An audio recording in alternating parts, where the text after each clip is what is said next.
So ayan mga kadrama-rama, alam ko pong inaabangan nyo po no, yung next na mangyayari dito sa Prinsesa ng City Jail, dahil alam naman po natin mga kadrama na talagang nasa isip nga po talaga ni Dado itong si Divina nga po talaga yung baby girl na iniwan niya doon sa kulungan. Pero yun ang hindi alam ni Dado, na itong si Lilani lang naman po talaga yung may alam na pinagpalit nga po talaga ni Divina yung anak ni Shardin at saka sa kanya. Kaya itong si Dado hanggang ngayon talaga yung pinaniniwalaan niya si Divina pa rin talaga yung nanay ni Princess. Pero alam naman po natin mga kadrama, itong si Lilani po talaga lalabas din po talaga siya at sasabihin niya dito kay Dado na mali ang pagkakaalam mo, Dado, na si Divina ang ina ni Princess. Si Shardin ang totoong ina ni Princess, hindi si Divina.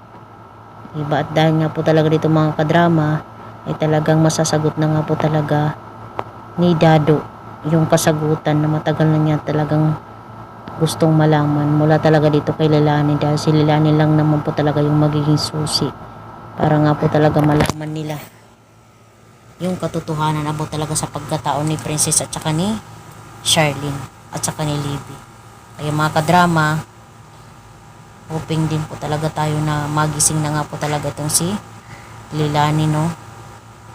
Or magpakita na talaga itong si Lilani dito kay Dado para hindi na talaga si Dado mapilitan talaga na umalis sila ng Bicol kasama itong si Princess, dahil gusto nga po talaga niya itong ilayo sa kapahamakan.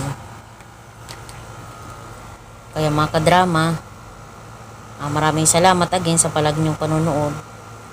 Hindi pong kalimutan na i-like, i-share, at i-subscribe po yung aking channel para sa susunod na video mga kadrama is ma-update ko po kayo.